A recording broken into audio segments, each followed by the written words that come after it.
नेपाल में पूरी तरीके से बवाल मचा हुआ है। प्रधानमंत्री केपी शर्मा ओली भाग चुके हैं, पता नहीं कहां गए हैं।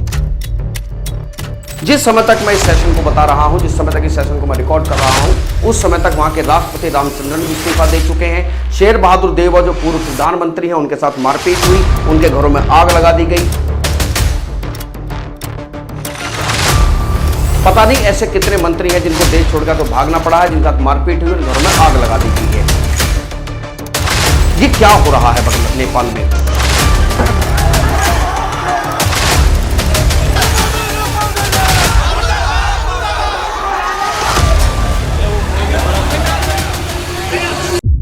नमस्कार दोस्तों, नेपाल में पूरी तरीके से बवाल मचा हुआ है।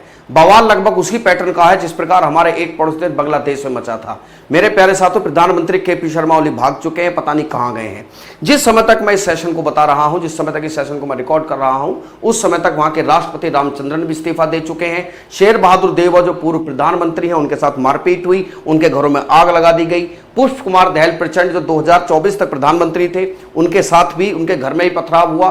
पता नहीं ऐसे कितने मंत्री हैं जिनको देश छोड़कर तो भागना पड़ा है, जिनके साथ मारपीट हुई, उन घरों में आग लगा दी गई है।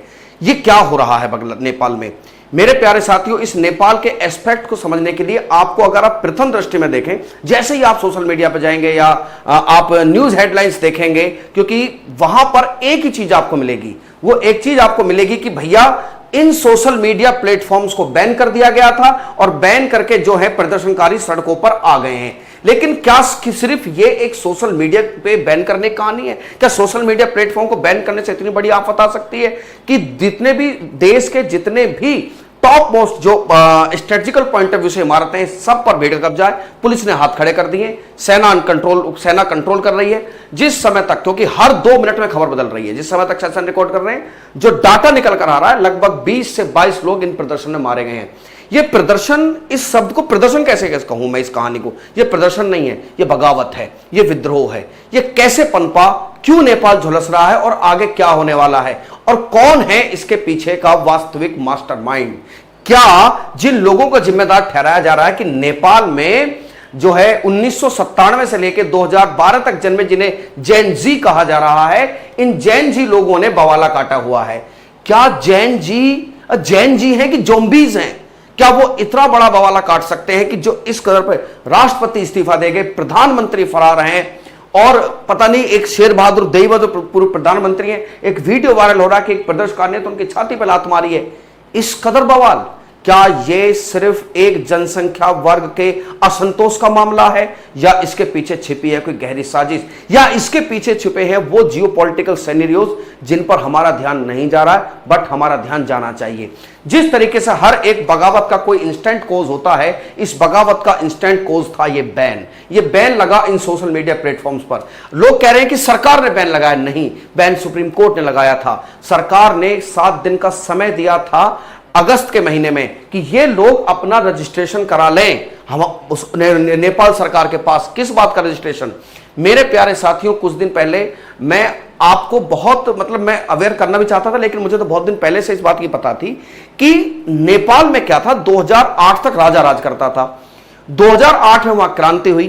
क्रांति होने के बाद राजशाही समाप्त हुई, और राजशाही समाप्त होने के बाद अब तक का आलम यह है कि वहां पर 17 सालों में 15 सरकारें गिर चुकी हैं।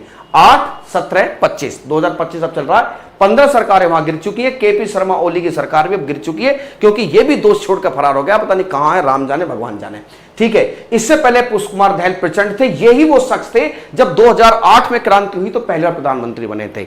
सवाल यह निकलता है कि क्या सिर्फ इस वजह से कि इनको बैन कर दिया, इस वजह से सरकार चली गई, इस वजह से बगावत हो रही है? नहीं। अब पहले इस कहानी का इमीडिएट कॉज सुनिए।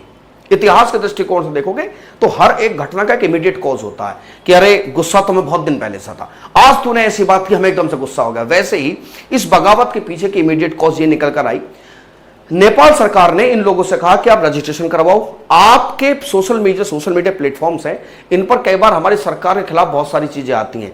अपना यहां एक अधिकारी नियुक्त करो, जो एक अपना ऑफिस बनाओ, ताकि हम उससे पूछें कि ये बताइए हमारी सरकार के खिलाफ आपके सोशल मीडिया प्लेटफॉर्म पर ये जो तमाशा चल रहा है, ये तमाशा क्यों चल रहा है? उस अधिकारी की जिम्मेदारी तय होनी चाहिए। साथ में एक ऑफिस बनाइए यहीं पर, ताकि हमें पता रहे, हम तुमसे यहां डायरेक्ट बात कर सकें। इन लोगों ने कहा कि यह संभव नहीं है। क्यों संभव नहीं है? अगर आप किसी देश में धंधा कर रहे हो तो फिर क्या दिक्कत है तुम्हें? असल में बात क्या है कि नेपाल का यूजर बेस बहुत छोटा है। यूजर बेस समझते हैं? यूज करने वाले लोग। तो ऐसे में अगर वो नेपाल में ये कंपनियां ये मान जाती कि चलो एक हमारा ऑफिस होगा, एक हमारा अधिकारी होगा, हम आपको पूरा डाटा कंट्रोल सब कुछ प्रोवाइड कराएंगे, हम आपकी सरकार हमें बुलाएगी, हम जाएंगे, हम कहेंगे लो हम हटा देते हैं, हमारी गलती से अपलोड हो गया, तो ये सब इस इतने छोटे यूजर बेस के लिए संभव नहीं है। और अगर हम कर भी दें तो दुनिया में तमाम तरह के ऐसे देश हैं जो इसी तरह की मांग करेंगे, जो कि एक बहुत हमारे लिए खर्चीला सौदा है। अतः इन लोगों ने रजिस्ट्रेशन नहीं कराया। बच गई एक कंपनी, इनको बंद कर दिया गया। 3 सितंबर की बात है जब इनको बैन कर दिया गया। बैन करने से बची टिकटॉक बच गई, क्योंकि टिकटॉक चाइनीज कंपनी है, उसने अपना रजिस्ट्रेशन करा लिया था।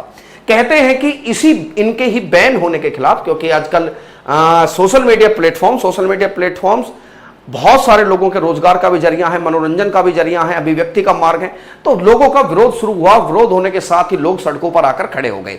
तो ये तो है वो बात जो कहानी हमें समझ में आ रही है। ठीक है, अब हम समझें कि आखिरकार ऐसे क्या चल रहा था, ऐसा क्या था इन सोशल मीडिया प्लेटफॉर्म्स पर जो नेपाली सरकार को इतनी चिंता थी।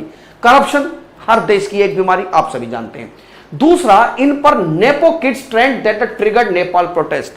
इन सोशल मीडिया प्लेटफॉर्म्स पर नेपाली, क्योंकि नेपाल बहुत ज्यादा संपन्न देश में नहीं माना जाता, इनके जो नेता थे, इनके नेताओं के बच्चे, हम आज फलाना जगह घूम रहे हैं, हम तो विदेश में घूम रहे हैं, देखो आज हम पार्टी कर रहे हैं, ये सब चीजें उनकी वीडियोस आती थी। इस बात को देखकर जो नेपाल का युवा वर्ग है, जिसे लोग जैन जी कह रहे हैं, मैं बताऊंगा कि क्या केवल जैन जी का कमाल है ये? नहीं, मैं बताता हूं।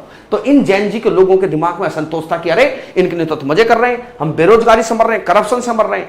इनको लेकर भी एक बहुत बड़ा आक्रोश था। लेकिन उससे बड़ी एक चीज मैं आपको बता दूं, कुछ दिन पहले एक खबर बड़ी फ्लैश कर रही थी, जब यह थी कि नेपाल के लोग चाहते हैं कि राजशाही दोबारा आ जाए। मैंने आपको बताया 2008 में जो क्रांति हुई थी, 2008 में क्रांति के बाद ही राजशाही को हटाया गया था। नेपाल के लोग क्या कहते हैं, नेपाल के जो राजा हैं वो उनको विष्णु का अवतार समझते हैं। चलो क्रांति हुई, लोगों ने सोचा कि अच्छे दिन आएंगे, क्योंकि हर देश में कोई ना कोई अच्छे दिन दिखाने वाला होता ही है कि अच्छे दिन आएंगे। अब अच्छे दिन आए नहीं, आए तो कैसे? 17 साल में गिनी 15 सरकारें, बिल्कुल अस्थायी सरकार। आप समझ लो जब सरकार 17 साल में 15 सरकारें बदलेंगी तो बेड़ा गर्क होना तय है। ऐसे में लोगों ने कहा कि भला था कि हमारी राजशाही वापस आ जाए। एक तो इस प्रकार के ट्रेंड, बच्चों का ट्रेंड होना, करप्शन के अगेंस्ट आवाज उठना, और ये ऊपर राजशाही का ट्रेंड करना, कुल मिलाकर ये सोशल मीडिया प्लेटफॉर्म्स निशाने पर आ गए। किसके? नेपाली सरकार को। कहा कि बेटा रजिस्ट्रेशन कराओ, तुम पर कंट्रोल टाइट करेंगे, और नहीं कराओगे तो मैं बैन करेंगे। बैन कराया तो पूरी कहानी ये शुरू हो गई। क्या कहानी इतनी ही है? क्या इतनी कहानी से शुरू? नहीं, मैं बताता हूं। इस प्रोटेस्ट की बहुत बड़ी बड़ी वजह हैं। पहली वजह है नेपोटिज्म, भ्रष्टाचार, महंगाई, और दूसरा सोशल मीडिया बैन जो इसका इमीडिएट कॉज है। साथ में 3 बड़े घोटाले, मैं बता दूं 4 साल में 3 बड़े घोटाले सामने आए, जिनकी कीमत लगभग 2 लाख करोड़ रुपए है। नेपाल के लिहाज से यह रकम ठीक ठाक बड़ी बनती है। और घोटाले, अब सवाल यह है कि ये घोटाले तो हमारे देश में भी हो रहे हैं, ये घोटाले तो हो हमारे देश में भी रहे हैं, फिर हमारे देश के लोगों को घोटालों की चिंता नहीं होती, वो बताऊंगा आगे। पहले आप इसका वो सुन लीजिए जो सुर्खियां चल रही हैं, फिर मैं आपको एक वास्तविक वजह बताऊंगा। सियासी अस्थिरता, 5 साल में 3 सरकार, 17 साल में 15 सरकारें, टाटा बाय बाय कर गई। बेरोजगारी, साथ में बेरोजगारी, विदेशी दबाव, इस फैक्टर को समझिए आप, ये फैक्टर बहुत बड़ा है। और भारत से बढ़ती दूरी। असल में बात क्या है, ये जो केपी शर्मा ओली हैं, ये जो केपी जो इस समय यहां से भाग गए हैं, अपना इस्तीफा देकर चले गए हैं, जिनको इस्तीफा दिया था, जिस समय तक सेशन रिकॉर्ड कर रहा हूं उस समय तक वो भी इस्तीफा दे चुके हैं। केपी शर्मा ओली जो पुष्प कुमार दहल प्रचंड को हटाकर सत्ता में आए, अभी 2024 की ही ये बात है। जब ये सब हुआ तो मेरे प्यारे साथियों, मैं आपको ये बता दूं कि जो केपी शर्मा ओली हैं वो चीन के पिट्ठू हैं। और 2020 में मैं अभी सुन रहा था, एक व्यक्ति है जिनको हम फॉलो करते हैं, उन्होंने एक ट्वीट के माध्यम से बताया था कि यह आदमी एक बहुत सुंदर स्त्री के जाल में फंसा हुआ है, चीन की डिप्लोमेट है, एक प्रकार से बोलो हनी ट्रैप। ये पिट्ठू है चीन का, लिपुलेख दर्रे पर बार बार आंख दिखाता है भारत को। इनके साथ दोस्ती का पैगाम बढ़ाते बढ़ाते हम मर गए, ये बगावत करते करते हमारे खिलाफ नहीं मरे। ये पिट्ठू है, ये है पुष्प कुमार दहल प्रचंड, ये अमेरिका के पिट्ठू हैं। पिछले 10 दिन में क्या हुआ? एससीओ की बैठक हुई, टैरिफ वॉर हुआ, जापान का प्रधानमंत्री इस्तीफा दे गया। सबको लग रहा वाह मजा आ रहा है, भारत चीन एक हो गए, रशिया एक हो गया, एक हमारे मित्र हमें क्रिटिसाइज कर रहे थे, हम तो न्यूट्रल कहने वाले आदमी हैं, न्यूट्रल बोलते हैं, मजा आ गया, भारत चीन रूस एक, सबको उड़ा देंगे। अब देखो क्या होता है। अरे क्या हो गया, जापान का प्रधानमंत्री इस्तीफा दे गया, मोदी जी वहां गए, चलो चीन का तो इस्तीफा देने की स्थिति में होता नहीं है, पुतिन का आप कर नहीं सकते। जो अमेरिका के एंटी इस समय है वो गड़बड़ कर रहा है, वो जाएगा। शेख हसीना मत दीजिए island, tata bye bye. Imran Khan नहीं मानूंगा, गेट आउट। अब केपी शर्मा ओली, जिन लोगों को यह गलतफहमी हो ना कि यह केवल इन लोगों के द्वारा चलाया गया एक आंदोलन है, जैन जी हैं, जोम्बीज थोड़ी हैं, वो नस्लें जो 24 घंटे मोबाइल में ये रहती है, बगावत नहीं कर सकती, छोड़ो। और ना यह आंदोलन है, यह बगावत है, बगावत है। हर 2 मिनट में खबर आ रही है एक मर गया, 2 मिनट में एक खबर, एक मंत्री भग गया, हर 30 मिनट में खबर आती है एक मंत्री पीट दिया। यह समझ लो, यह आलम है। तो इन जैनजी नहीं है, इसके पीछे बहुत बड़ा गेम है। इतने बड़े आंदोलन बिना किसी आउट सोर्स के, बिना किसी आउटर सपोर्ट के नहीं चलेगा। तो क्या अमेरिका ने करवा दिया? मानो मत मानो, आज ना कल पता लग जाएगी आपको, आज ना कल पता लग जाएगी कि हां उसने ही करवाया है। नेपाल जो है, ये प्रधानमंत्री केपी शर्मा ओली जो नहीं रहा है, ये पिट्ठू है चीन का। चीन को कैसे बैलेंस करें? कर दिया बैलेंस। शेख हसीना ने क्या कहा था, वो सेंट मार्टिमर द्वीप था ना, नहीं दिया, गेट आउट। इमरान खान थोड़ा ही बोले थे, जेल में सड़ रहे हैं। तो बात समझ रहे हो, ये कुछ और है। ये एक प्रकार का रिएक्शन है जियोपॉलिटिक्स का, जो नेपाल में अस्थिरता है। भारत के अभी तक कोई खास बयान नहीं है, छोड़कर इस बात को कि हमारे जो लोग वहां रहते हैं कृपया करके शांत रहो, बाहर मत निकलना। अभी तक तो यही स्थिति है। लेकिन ये अकेला जैन जी लोगों के द्वारा जो कहा जा रहा है, ये इनका प्रोटेस्ट नहीं है रे बाबा, ये कहानी कुछ और है, ये कहानी कुछ और है। लिपू लेख को लेकर विवाद चल रहा है, केपी शर्मा ओली बार बार कहते रहे हैं। हालांकि इससे भारत पे क्या इफेक्ट पड़ेगा अभी थोड़ा सा इंतजार कीजिए, उसको फिर कभी बताया जाएगा। लेकिन अब बात यह आती है कि जब ये लोग प्रोटेस्ट पर उतरे, तो इन लोगों के प्रोटेस्ट पर उतरने के साथ कौन इनको लीड कर रहा था? मेरे प्यारे साथियों, नेपाल में एक एनजीओ है, हामोन एनजीओ है, हामी नेपाल, जो सुदान गुरुंग नामक एक व्यक्ति का इसका फाउंडर है। मैं आपको बता दूं, एक ध्यान हो, भारत में एक नेपाली बच्चे ने, वो आई थिंक केरल या कर्नाटक की घटना है, नेपाली लड़का था और उसने प्रेमिका के उत्पीड़न से परेशान होकर सुसाइड कर लिया था। भारत में बहुत बड़ा आंदोलन चला था, वो इसी एनजीओ ने चलाया था। ये क्या कह रहे हैं, काठमांडू के मेयर बालिन शाह को नया पीएम बनाइए, चल पड़ो बांग्लादेश के रास्ते पे, ये चल पड़े बांग्लादेश के रास्ते पे, लिख लो।